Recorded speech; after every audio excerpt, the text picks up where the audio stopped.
What's going on, everyone? Welcome back to the Monster Bass channel. I'm sitting here on a park bench getting ready to talk to you guys about one of my favorite ways and what I think is probably, at least for the dollar, the most fun you can have fishing. So like the least amount of money, the most amount of fun. That's a solid combo. And that has got to be wade fishing, specifically wet wading in the river or a creek. Now, what makes it so cheap? Well, one, you don't need a lot of gear. You need a very minimal amount of gear, which means you don't have to spend as much money.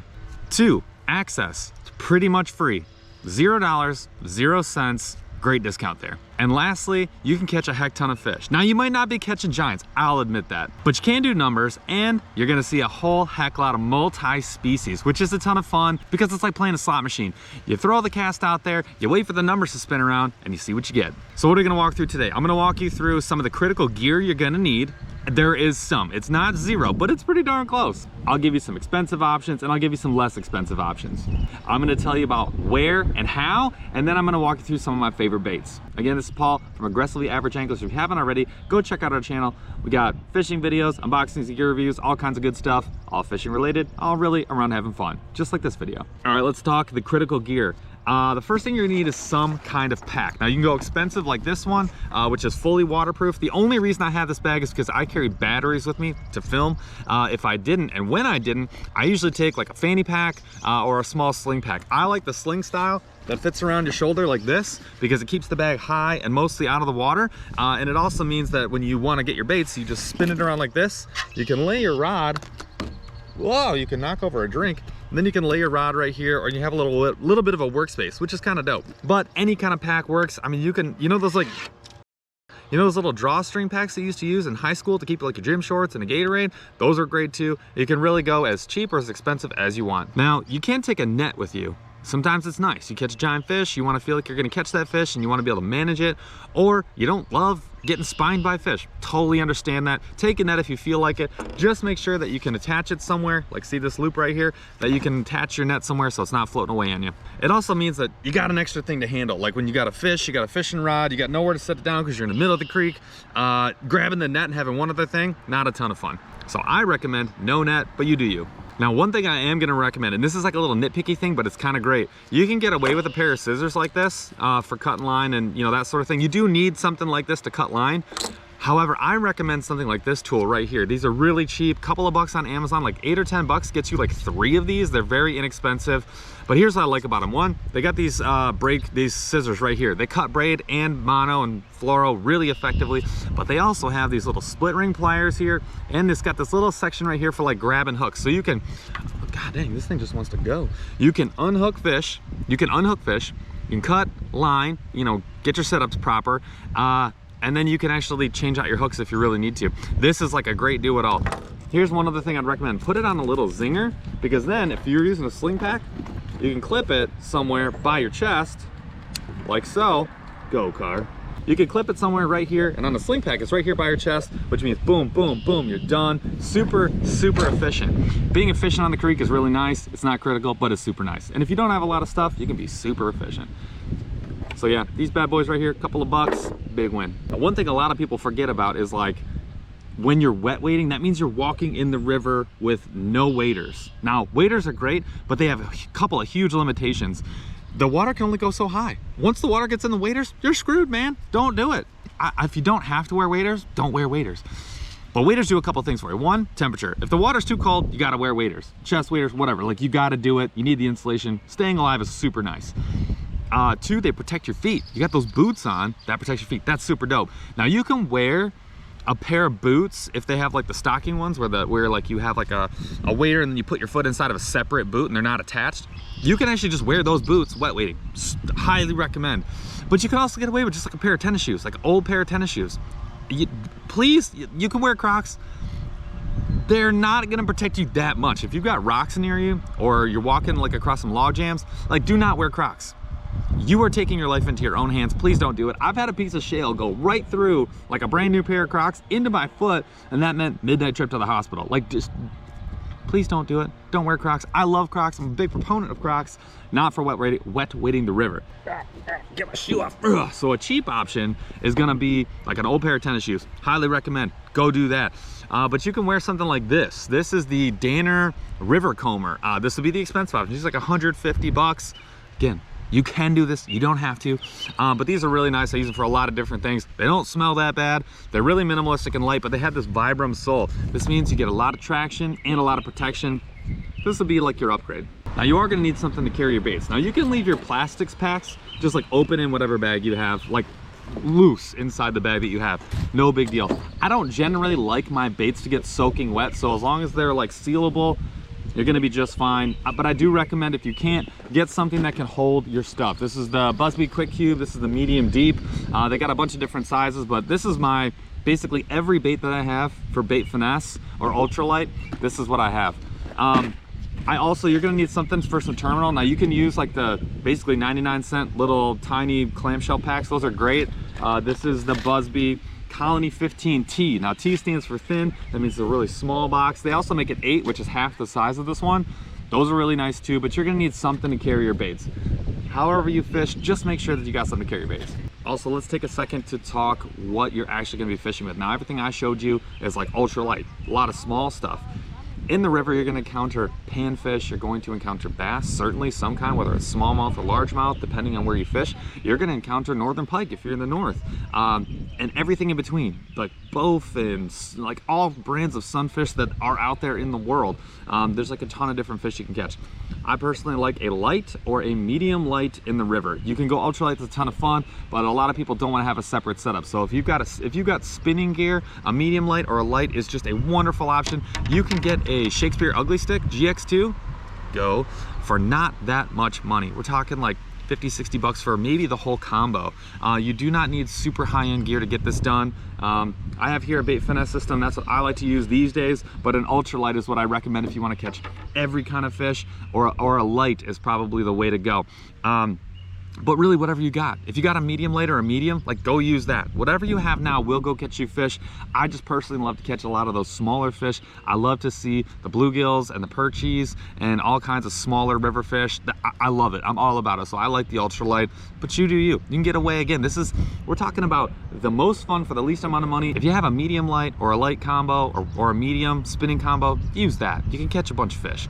I do like braided line though, because you never know what you're gonna run into when you are fighting current. I mean, you're fighting current, you want every advantage you can get. Braid is that advantage. I do recommend a leader though, especially if you're on the ultralight side.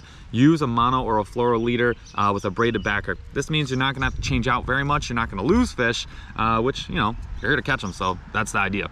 Now, I do recommend you only bring one combo. A lot of people kind of think like, well, I'll grab my ultralight and maybe a medium, and then I can get big fish and little fish. I'm telling you right now, you're just gonna end up losing a combo, getting it stuck in a tree, or just having to deal with more than you need to deal with. Only bring one combo. That is the cheat code, is minimalize what you need to bring, stay efficient, bring only your favorite baits, and you're just gonna have more fun. And honestly, because you're not messing around with a bunch of gear and dinking around with different types of lures, like, you're just gonna be more efficient. You're gonna have more casts, which means more catches. Now finally, let's talk the how. How do you do this? The first thing you want to do is go on another free service, Google Maps, and start finding any fishing creek near you. Any accessible water is going to hold some kind of fish, and you're gonna want to look on Google Maps for a public access point on that river. Now that could be a park, that could be a boat launch, that could be almost anything. And then you're gonna wanna figure out, like, am I just gonna walk upstream and then walk back? Am I gonna walk downstream and walk back upstream? Or am I gonna walk from one point to the next? Here's the deal. If you've never done this before, I recommend walking upstream, fishing for a little bit, fishing as you go, and then walking back downstream when you feel like you're finished. It's really easy to get caught in that trap of walking as far as you can, realizing that you're already gassed and out of breath and out of energy bars or whatever, and then realizing you got a long walk back. The best case scenario in that scenario is that you're walking downstream, not upstream, to get back to where your put out is. The last thing you want to do is be tired and stranded. Also, one thing that you're going to find is when you're walking upstream and fishing, that's when you're going to catch the most fish. Those fish are facing upstream, waiting for food to come down to them. So you want to fish past that fish. When they're be behind the fish, cast past the fish, and be catching the fish. Have your bait be coming the way that they are looking. That's the easiest way. So fishing upstream is almost always going to be your best opportunity to catch fish. So just keep it simple. Don't try and get crazy with it. The other thing that you're going to find, and this is probably the biggest challenge, is you need wadeable water. Now you need a lot less wadeable water because if you find a deep patch, you might be able to swim, you might be able to cross upstream, you could go maybe a little bit past like your stomach because you're not wearing the waders, but you still need fishable water. That's gonna be the biggest challenge, is finding somewhere that is gonna be fishable for you, like waist height water, waist to chest height water at the most, and is gonna, you know, be traversable for you. Now, the nice thing is in the summer, the water comes down in the river. Typically, the water is coming down. It becomes more and more accessible and fishable. It's gonna take a little trial and error. I can't fix that one for you. You can ask your buddies, you can check the fishing forums, you can go to a local tackle shop, be like, hey, where can I wet wade? And then usually a local park is gonna be a good option, more than not, for you to have some wadeable water. And that's really all it is. There's not much more than that. Like, you're just in the water. Cross at whatever means necessary, get upstream at whatever means necessary, and because you're traveling light, you don't have a ton of stuff, it becomes as easy as possible. It's actually really that simple. Cast at every single rock, square inch of water, stump, sticks, whatever, and you're gonna catch fish eventually. It really is that simple, and it really is gonna be that much fun. Lastly, let's talk baits. So I showed you this box. This is my box. I'll pull 2 or 3 out of here and show you what I like to fish with. Number one is gonna be some kind of small crankbait. This is the Rebel craw. Any craw imitation patterns are gonna be an absolute banger, but I think Rebel also makes this Hellgrammite. This is a really cool option too. You see a lot of bugs like this in the water. You want these things in the water at all times. Next, and this is gonna be one that's maybe a little bit on the less popular side for the river, but everybody probably has in their tackle box somewhere, is a popper. Another banger from Rebel. This is the Pop R. This is the teeny popper. This thing is an absolute banger, and it's so much fun in the river to catch fish on a popper like that. Next up is gonna be an inline spinner. This one is from Meps. There's a ton of different ones. They all slap. This will catch every kind of fish out there. I promise you, tie one of these on, you may not need to tie on another lure. You may not need to tie on another lure the entire day. Here's one that's a little bit of a sleeper. This is the spinner. You could tie this onto any kind of jig. This will slow you down. This will keep you in the strike zone. This brings a lot of color, and this will catch you a ton of fish. Now you can get micro spinner baits with jigs attached, or you can do this one that has, you know, where you add the jigs separately. Whatever works for you, they all catch fish. Jeez, get out of here, bro. That's really it for the hard baits. It doesn't take that much. Let's talk soft baits for a second. Now this is my hands down must-have, all-time favorite, most preferred. If you could only carry one thing, carry one of these. This is that bait. And that is gonna be some kind of ultralight jig or light jig.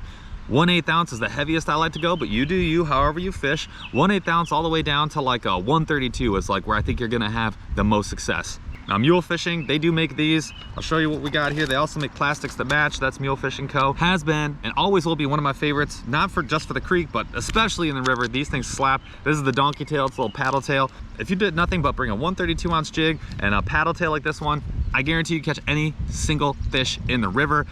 This is a heck ton of fun. But yeah, you're gonna want a minnow presentation like this one, a straight tail, and then you're gonna want maybe a paddle tail like this guy right here.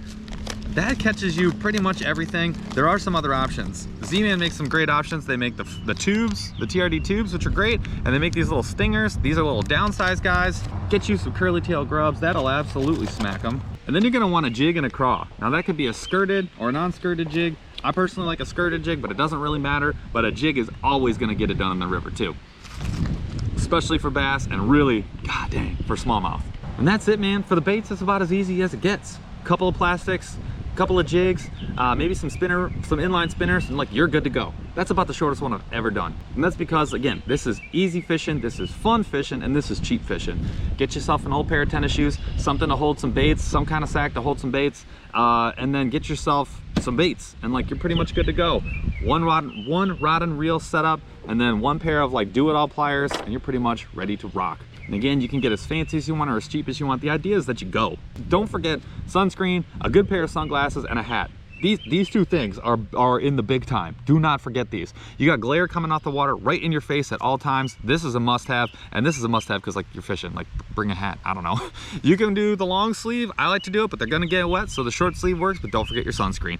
The whitest dude on the planet talking to you, it is what it is. I'm always thinking about that. Thinking about you guys, a little bit of safety. Oh, the one thing I will say, in addition to all that, if you're bringing your car keys with you, and you have like electronic car keys, or you have a phone that's not waterproof, you're gonna need some kind of waterproof bag.